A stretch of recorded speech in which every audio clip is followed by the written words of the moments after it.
Good morning. मैं doctor Shubhra Tiwari, सहायक आचार्य भौतिक शास्त्र, राजकीय महाविद्यालय सिरोही, राजस्थान। आज हम बीएससी सेकेंड ईयर फिजिक्स का फर्स्ट पेपर थर्मोडायनामिक्स में अगला टॉपिक पढ़ेंगे, लॉज ऑफ थर्मोडायनामिक्स पार्ट 4। पिछली क्लास में हमने सेकेंड लॉ ऑफ थर्मोडायनामिक्स और कार्नोट्स साइकिल के बारे में पढ़ा था। पिछली क्लास में हमने कार्नोट इंजन पढ़ा था। अब है कार्नो के आदर्श इंजन को एक निश्चित चक्रीय क्रम में चलाया जाता है। इस चक्र को कार्नो चक्र कहते हैं। माना कि प्रारंभ में गैस का दाब P1 और आयतन V1 और ताप T1 है। हमने पढ़ा था कार्नोट इंजन के बारे में। तो कार्नोट इंजन को एक निश्चित साइक्लिक प्रक्रम में या साइक्लिक प्रोसेस में चलाया जाता है। इस साइकिल को कार्नोट साइकिल कहते हैं। और कार्नोट साइकिल के लिए मान लेते हैं कि प्रारंभ में गैस का दाब P1, आयतन V1 और ताप T1 है। सबसे पहला जो प्रोसेस होता है वो होता है समतापी प्रक्रम। इसको कि हमने एक डायग्राम में भी बना रखा है। एक्स एक्सिस पे हमने वॉल्यूम V प्लॉट किया है और वाई एक्सिस पे हमने प्रेशर या दाब P प्लॉट किया है। सर्वप्रथम सिलेंडर के आधार को ऊष्मा स्रोत, जिसका कि ताप T1 है, के संपर्क में रखते हैं। हमने पिछले क्लास में पढ़ा था कार्नोट साइकिल कैसे काम करता, कार्नोट इंजन क्या होता है। तो सबसे पहले उसका जो सिलेंडर होता है उसके आधार को ऊष्मा स्रोत, जिसका कि ताप T1 है, के संपर्क में रखते हैं और पिस्टन को बहुत धीरे धीरे बाहर खींचा जाता है।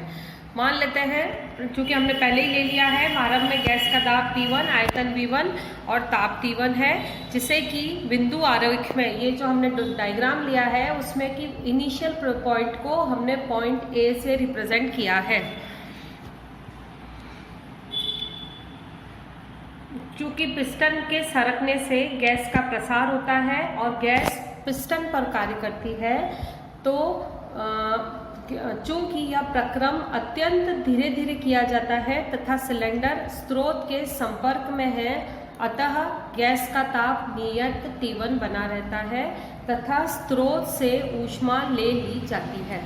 हमने ये किया है कि धीरे धीरे पिस्टन को बाहर खींचा जाता है तो गैस का प्रसार होता है और गैस पिस्टन पर कार्य करती है। चूंकि ये बहुत ही धीरे धीरे होता है और सिलेंडर जो है वो स्रोत के संपर्क में है, अतः गैस का ताप नियत रहता है और स्रोत से ऊष्मा ले ली जाती है। इस प्रकार यह प्रसार समतापीय है तथा गैस का आयतन V1 से बढ़कर V2 हो जाता है और दाब P1 से घटकर P2 हो जाता है। और इसको हमने वक्र AB से रिप्रेजेंट किया है। इस क्रिया में गैस द्वारा किया गया कार्य W1 स्रोत से अवशोषित ऊष्मा Q1 के बराबर होगा और गैस की आंतरिक ऊर्जा अपरिवर्तित रहेगी। अतः स्रोत से अवशोषित ऊष्मा Q1 is equal to gas द्वारा किया गया कार्य W1। इसको हम लिख सकते हैं integration from V1 to V2 PdV। चूँकि इक्वेशन हमें पता है PV is equal to RT1 पे होता है, क्योंकि ये समतापी प्रसार है, तो P की वैल्यू हम लिख सकते हैं RT1 अपॉन V और integration from V1 to V2 dV। इसमें RT1 कांस्टेंट है, 1 अपॉन V dV को जब हम इंटीग्रेट करेंगे तो हमें मिलेगा log V और हम दोनों लिमिट सब्स्टिट्यूट करेंगे तो हमें मिलेगा RT1 log with the natural base V2 upon V1। ये देखिए फर्स्ट है समतापी प्रसार और इसमें गैस पॉइंट A से B तक पहुंच जाती है और वहाँ पर भी उसका ताप T1 रहता है। और इसको PV आरेख पर वक्र AB द्वारा आयतन अक्ष से घिरा क्षेत्रफल, ये हमने पिछली क्लासेस में किया है। इसको एरिया को कैसे निकाला जाता है, तो ये हमें मिलेगा capital A, capital B, small a and again capital A, capital A, B, small a and capital A। ये कार्नोट इंजन का या कार्नोट साइकिल का फर्स्ट प्रोसेस होता है। सेकंड प्रोसेस में उसका रुद्रोष्म प्रसार होता है, जिसको कि हम द्वितीय प्रक्रम कहते हैं। अब सिलेंडर को स्रोत से हटाकर उसके आधार को पूर्णतः कुचालक प्लेट के संपर्क में रखते हैं। हमने पिछली क्लास में पढ़ा था कि कार्नोट इंजन के 4 भाग होते हैं, स्रोत, सिंक और पूर्णतः कुचालक प्लेट और जो उसमें सिलेंडर और उस पर पिस्टन लगा हुआ है। तो अब हमने क्या किया कि सिलेंडर को स्रोत से हटाकर पूर्ण कुचालक प्लेट के संपर्क में रखते हैं। पिस्टन जड़त्व के कारण सिलेंडर से बाहर निकलता रहता है। चूंकि इस प्रसार में गैस चारों ओर से पूर्ण कुचालक में बंद है, अतः यह प्रसार रुद्रोष्म होगा। प्रसार तो हो रहा है लेकिन उसमें हीट एक्सचेंज नहीं हो रही है, इसलिए ये प्रसार रुद्रोष्म होता है। इस क्रिया में गैस पिस्टन पर कार्य करेगी, जिससे कि गैस की आंतरिक ऊर्जा घट जाएगी, अर्थात गैस का ताप गिर जाएगा। माना कि इस प्रकार गैस का प्रसार तब तक होता है जब तक कि गैस का ताप T1 से गिरकर सिंक के ताप T2 के बराबर नहीं हो जाता है। माना कि जब उसका ताप T2 होता है, उस अवस्था में गैस का दाब P3 है और आयतन V3 है। PV आरेख पर वक्र VC गैस का रुद्रोष्म प्रसार व्यक्त करता है। ये देखिए हमने यहाँ बताया है रुद्रोष्म प्रसार। फिर उसका अगेन समतापी संपीड़न होगा और फिर उसका रुद्रोष्म संपीड़न होगा और गैस पुनः अपनी प्रारंभिक अवस्था A पर पहुंच जाएगी, क्योंकि यह एक चक्रीय प्रक्रम है। तो रुद्रोष्म प्रसार व्यक्त करता है इस प्रक्रिया में गैस द्वारा किया गया कार्य। इस क्रिया में गैस द्वारा किया गया कार्य W2 गैस की आंतरिक ऊर्जा में होने वाली कमी के बराबर होता है। तो इसको हम लिख सकते हैं गैस की आंतरिक ऊर्जा में कमी इज इक्वल टू गैस द्वारा किया गया कार्य W2, और इसको हम लिख सकते हैं integration from V2 to V3 PdV। इसको हम लिख सकते हैं W2, चूंकि ये रुद्रोष्म कार्य है तो हम इसको लिखेंगे W2 is equal to integration from V2 to V3 और K upon V raise to the power gamma dV, क्योंकि आपको पता है PV gamma is a constant equation होती है रुद्रोष्म प्रसार के लिए। तो P2 V2 gamma is equal to P3 V3 gamma is equal to K। इसको जब हम इंटीग्रेट करेंगे तो हमें मिलेगा K upon gamma minus 1 upon V2 raise to the power gamma minus 1 upon V3 raise to the power gamma minus 1। यहाँ से हम सब्सटीट्यूट करेंगे रिजल्ट, तो 1 upon gamma minus 1 P2 V2 upon minus P3 V3, और ये हो जाएगा R upon gamma minus 1 and T1 minus T2। इसको अगेन जैसे कि हमने पिछले टॉपिक के लिए लिखा था, PV आरेख द्वारा वक्र BC द्वारा आयतन अक्ष से घिरा क्षेत्रफल, और वो दिया जाएगा capital B, capital C, small b and again capital B। तीसरा प्रोसेस होता है समतापी संपीड़न। अब सिलेंडर को पूर्ण कुचालक प्लेट से हटाकर सिंक के संपर्क में रखते हैं और पिस्टन को धीरे धीरे सिलेंडर के अंदर सरकाते हैं। इस क्रिया में गैस संपीड़ित होती है और पिस्टन द्वारा गैस पर कार्य किया जाता है। चूंकि यह प्रक्रम अत्यंत धीरे धीरे किया जाता है तथा सिलेंडर सिंक के संपर्क में रहता है, अतः गैस का ताप नियत रहता है तथा संपीड़न में उत्पन्न हुई ऊष्मा सिंक को निष्कासित कर दी जाती है। इस प्रकार यह संपीड़न समतापी है। माना कि इस क्रिया में गैस का तापमान V3 से घटकर V4 तथा दाब P3 से घटकर P4 हो जाता है, लेकिन ताप V2 ही रहता है। तो वक्र CD गैस का समतापी संपीड़न व्यक्त करता है, जो हमने इनिशियल PV इंडिकेटर डायग्राम लिया था।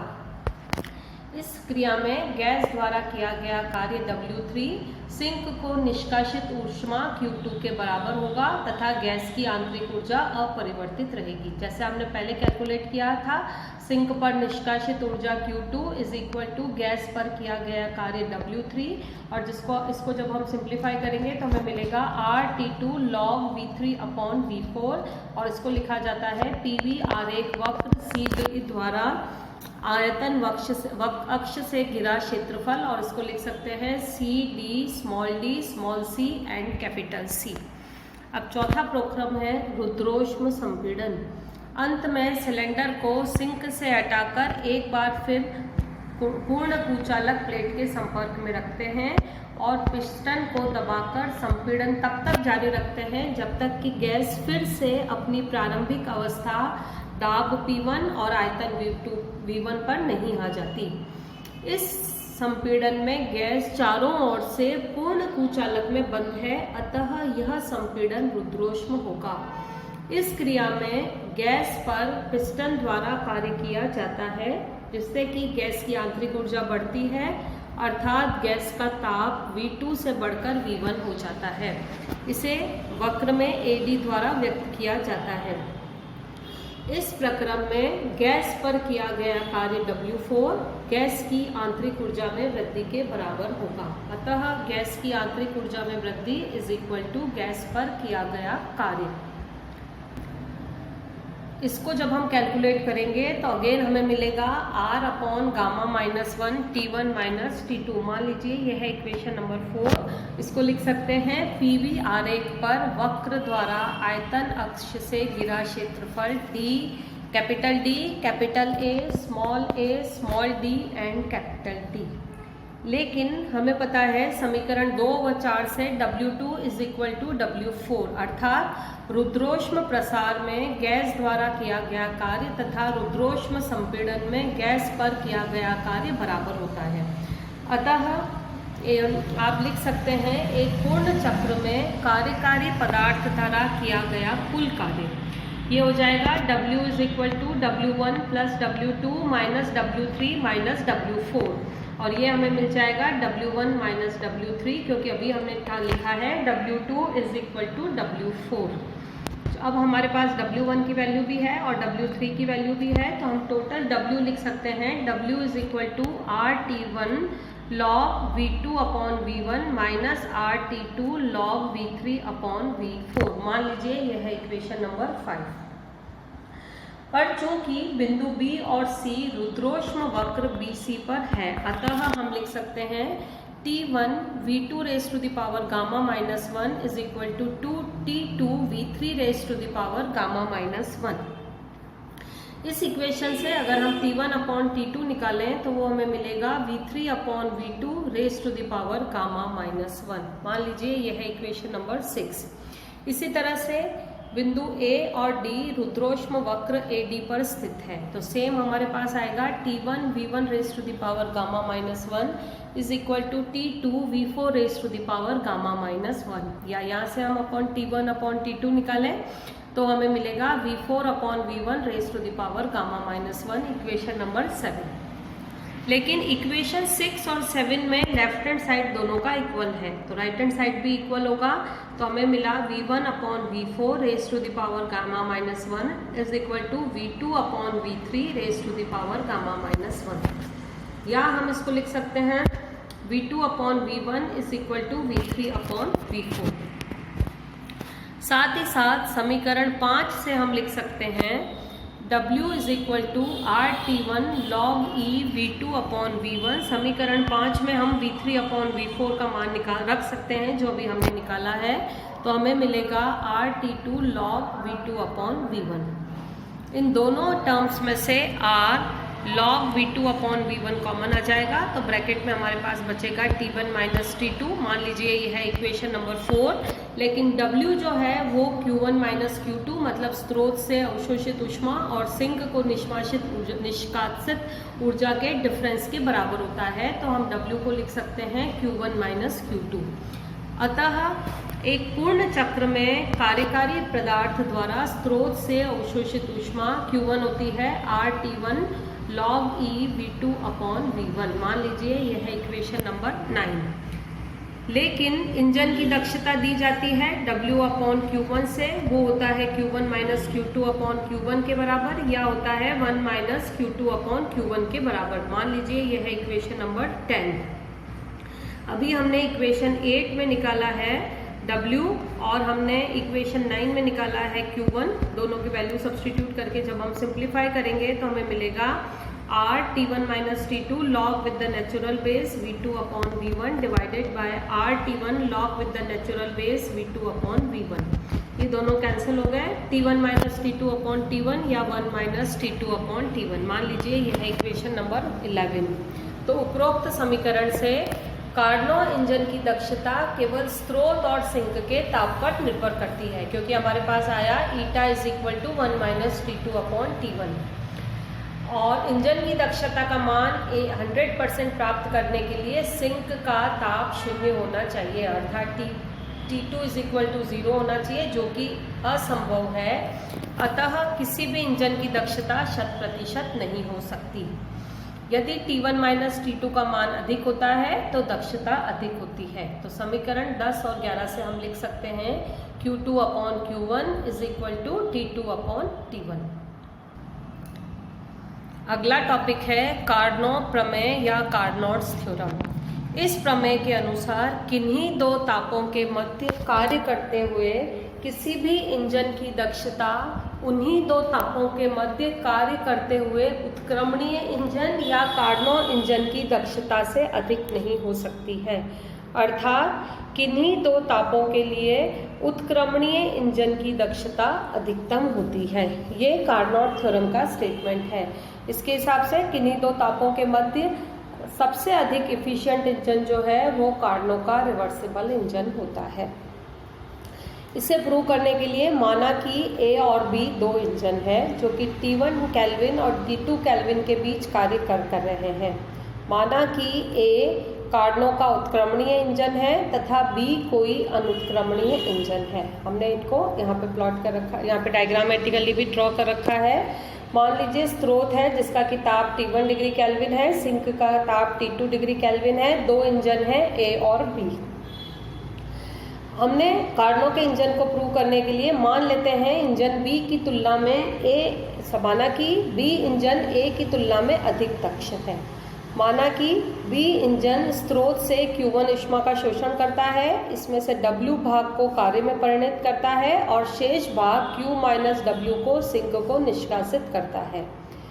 फिर साथ ही साथ हमने ये भी माना कि B एक पट्टे द्वारा A से ऐसे जुड़ा है कि वह A से विपरीत दिशा में चलाता है, मतलब वो A को विपरीत दिशा में चला सकता है। अतः A रेफ्रिजरेटर की तरह कार्य करता है।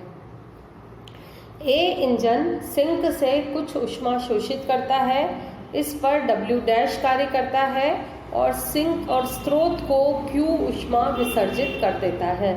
अतः यह सिंक से Q माइनस W डैश ऊष्मा को अवशोषित करता है। देखिए इसको हमने ये माना कि A इंजन रेफ्रिजरेटर की तरह से कार्य करता है, तो A इंजन सिंक से कुछ ऊष्मा अवशोषित करता है, इस पर W डैश कार्य करता है और Q वो वापस स्रोत को दे देता है। तो हमने ये माना कि वो सिंक से Q माइनस W डैश ऊष्मा अवशोषित करता है। अब चूंकि हमने B इंजन को अधिक दक्ष माना है, इसका मतलब है कि ईटा B is greater than eta A, इसलिए W का मान W डैश से अधिक होना चाहिए या Q माइनस W डैश जो है वो Q माइनस W से बड़ा होगा। इसका अर्थ है कि B इंजन जितनी ऊष्मा सिंक से विसर्जित करता है उससे A इंजन अधिक ऊष्मा सिंक को शोषण करता है। दोनों इंजनों का युग्म मिलाकर W माइनस W डैश ऊष्मा W माइनस W डैश ऊष्मा सिंक से अवशोषित करते हैं और ये सभी की ऊष्मा को कार्य में परिणत कर देते हैं, क्योंकि पूरी प्रक्रिया में स्रोत अब प्रभावित रहता है। परंतु इस प्रकार का इंजन बनाना असंभव है, क्योंकि तब हम समुद्र या वायुमंडल से लगातार ऊष्मा का अवशोषण कर कार्य कर सकते हैं। इसे ऊष्मा गतिकी के द्वितीय नियम का उल्लंघन होता है। अतः हमारी जो संकल्पना थी ईटा B is greater than eta A वो पूर्णतः गलत है। अर्थात किन्हीं दो तापों के बीच कार्य करते हुए इंजन की दक्षता पूर्ण उत्क्रमणीय इंजन की दक्षता से अधिक नहीं हो सकती है, या हम ये कह सकते हैं कि कार्नो के उत्क्रमणीय इंजन की दक्षता अधिकतम होती है।